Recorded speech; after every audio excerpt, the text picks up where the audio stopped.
Alright.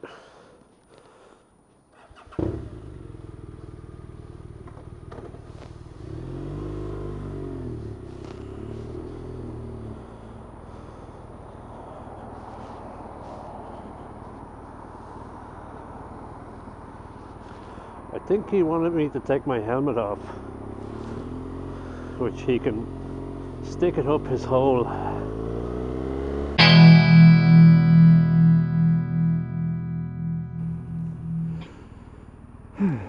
Alrighty folks, welcome to Tuesday morning traffic. Day 2 of my staycation, my around this time of year time when I just don't go to work for a week. I do telework in advance, so it's all above board. You can't pin anything on me. Tuesday is the day I happen to get an appointment to bring this bike in for a service. The service light's been on basically since the tour last October. It's got just over 20,000 kilometers on it now, and it's due its annual service, so I said fuck it, I might as well.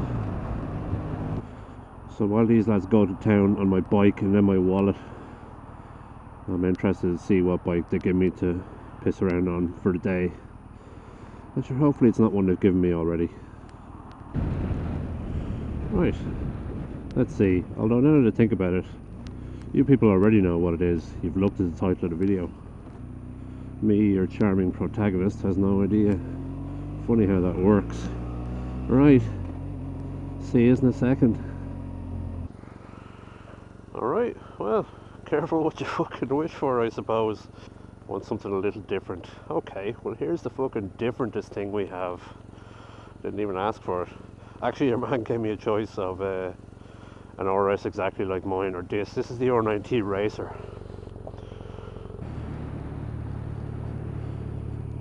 Right. Well, this is going to take some getting used to. Oh, what's he up to?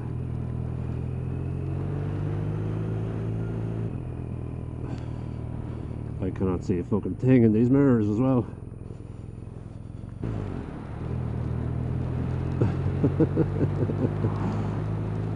I don't even know how fast I'm going here. It's not fast, let me tell you.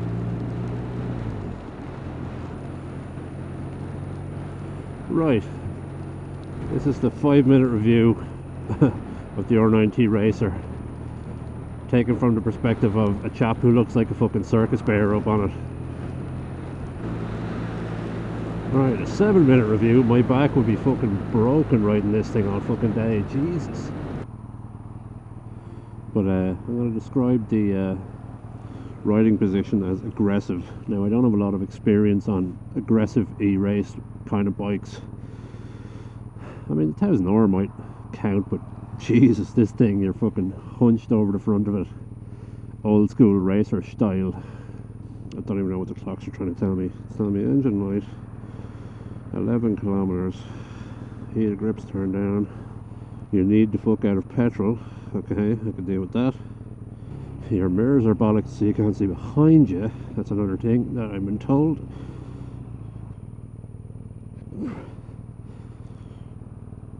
Get into gear, you fucking bastard thing. Now I have some petrodiddle, and I've been up on it for 5 minutes. Let's see what the story is.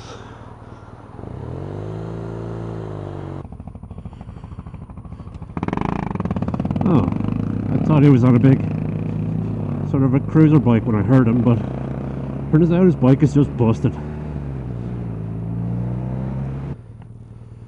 I don't objectively know much about this bike. I mean, I'm familiar with the RnineT, which is like the sort of boxer engine on a streetish style of bike. I'm being familiar, I guess, with the boxer engine. It's certainly the boxer engine. You get that barb out of it. And there's a certain amount of retro on it, but you know, retro style clocks, but you've got all the information on there. There's a gear shift indicator. Yeah, I'm taking a fierce handy on this thing because not only am I not used to the bike, it's miles away from what I'm used to. It's kind of it's the same engine, but it's clearly tuned differently, and also it's just a completely different style of bike to sit on. Holy shit. Like, do people sit on bikes like this all day? Probably not. I mean, the The way this bike is styled suggests that it's not an everyday commuter, although, you know, whatever you like. And it does seem to be a kind of a showing off kind of a bike. I might bring it down and do a walk around and see what the story is. I haven't seen very much of it myself, but I'll do a little walk around. It's not a good day for this bike. I can certainly see there being a market for a bike that has the sort of leaned over racer style, but with the burp of the fucking boxer engine, and it's certainly a different boxer engine than what's in my R500 RS. It's got a nice can on it for a start, nice exhaust system. It certainly has that style. You're pulled up at the lights, you want people to look at you and go, who is that fat cunt on that bike? What's he doing with it?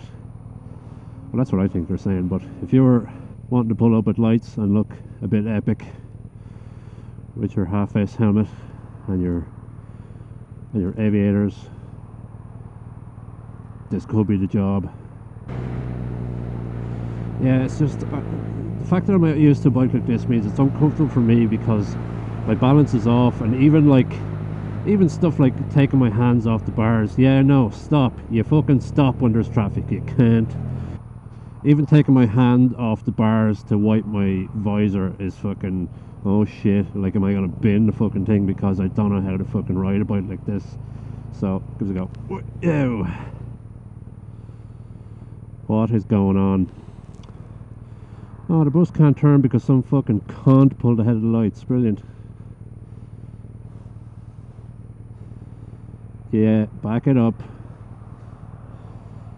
Oh, now the lights are red. Dublin traffic at work, ladies and gentlemen. Well, now you got to sit there like a spare prick and have everyone look at you. Yeah, cover your face. You know what you did. Ah, brilliant.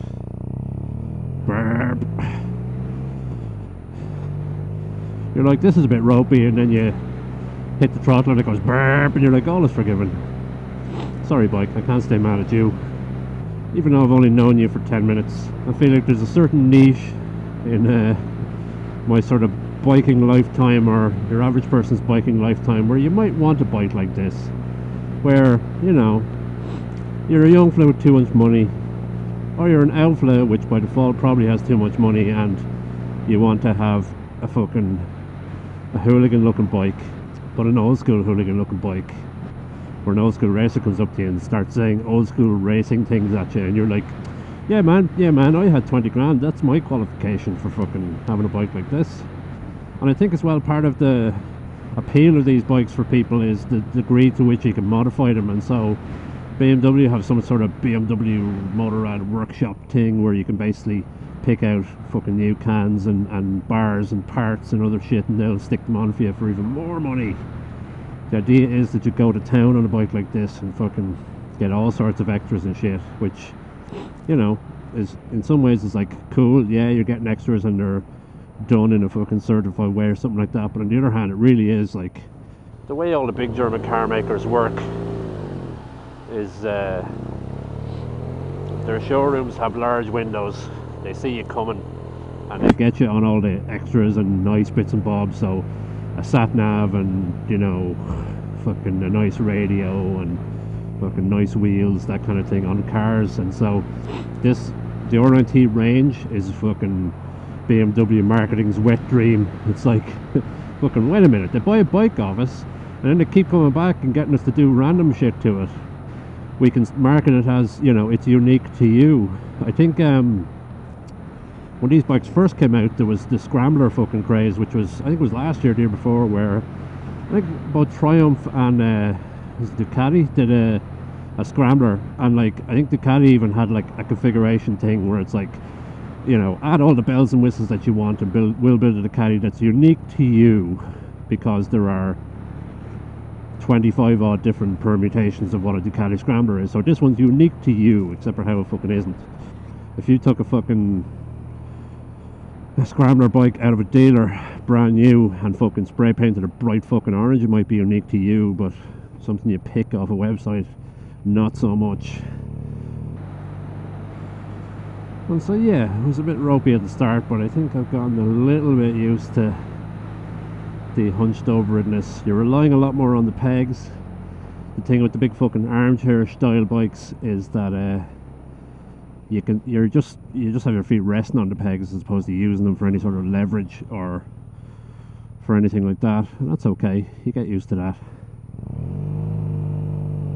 I actually have to get used to no quick shifter. I'm going to be fucking ruined if I ever get a bike without one, because I've just gotten lazy as shit about shifting.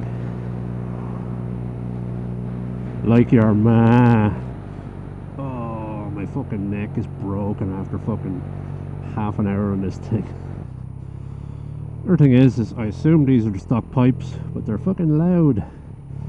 I just realised I'm used to the Akrapovic can on the RS in terms of how loud things are supposed to be.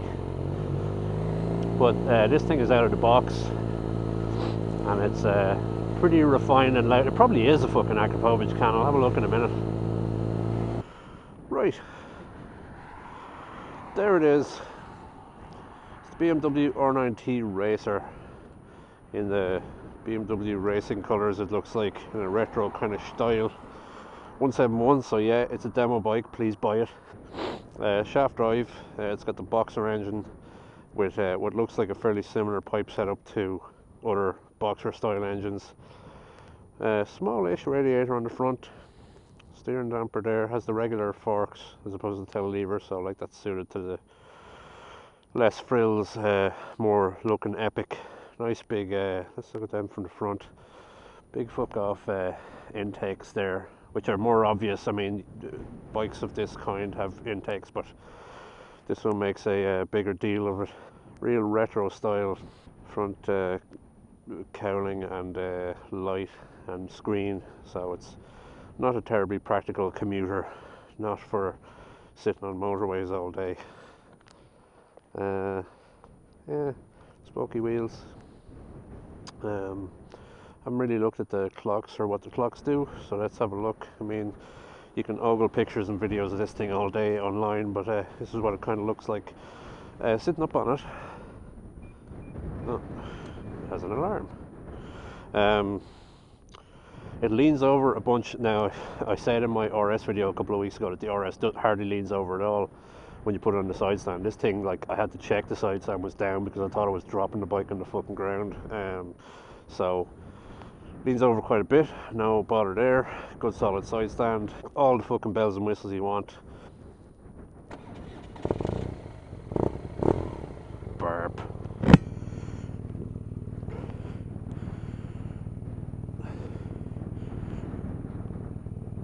Get into first, you fucking useless machine.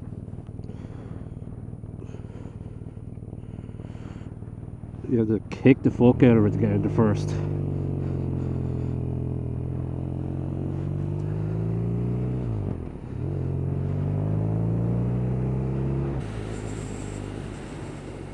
Yeah, whatever about it being the same engine as the RS, this bike has no manners whatsoever. It's very loud, very obnoxious, in the best possible way, of course.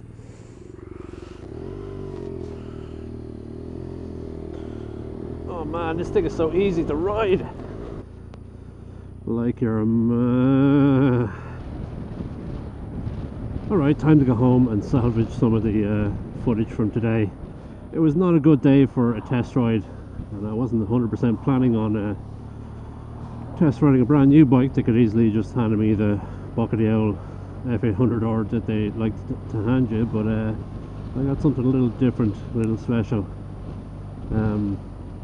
After getting off it, the sort of things I have to say about it are, it's a particular kind of bike. It's particular. It's certainly a very nice looking bike. It's a showing off bike. It's not one you'd commute as a practical commuter in any way. You commute it as a showy offy commute, or you'd bring it down to the local biker cafe if such things existed in Ireland, and hang around with people and have them look at your bike and go, ooh, suits you. In that way it's nice. You know, if there was if in a few years time you saw one going for a reasonable second-hand price and you wanted a big, loud, obnoxious summertime bike, it's probably not a bad shout. You know, I love the boxer engine. Some people don't like it, but that's really BMW taking the boxer engine and going like, here's how we can make it really fucking obnoxious. The riding position doesn't work for me at all. It's just fucking low down, really fucking in there. It really reminded me of when I used to own the Ninja, for example, like just having a bike that you have to lean over and do stuff with. It reminds me that even though this has an S in its name, this bike here, that it's kind of it's still a big fucking armchair of a bike, and it's only now riding it that I'm like, oh yeah, this is fucking easy. But as I thought to myself, and as I was talking to one of the chaps in the dealer just there, is that like the Irish market doesn't really have a place for the RnineT, especially not the what I'd class the racer as being, and maybe the street as well, if you wanted to be nasty about it, is that it's a particular version of the RnineT that's even less practical than it. Like, it's less marketable. Certainly here it's marketable to a person who gets to show off their bike a lot, you know, that's down in a local cafe every fucking day doing their thing, and that doesn't really happen in Ireland. It's not a thing, you know. You get clubs and you get ride outs and you get the whole thing, but like this whole thing of like, for example, is there somewhere in Dublin you can go every fucking day where there's going to be a load of lads hanging around looking at bikes and talking about bikes and doing bike stuff? There isn't, right? There isn't the market for it, or right, nobody's thought about it and said, yeah, that sounds like an amazing thing, let's do that. You know, this bike sort of doesn't really belong in the Irish market right now, which is kind of a shame, because it was a fun bike to ride. My neck feels and my back feels better for being back on this big fucking boat, but you know, it's good stuff.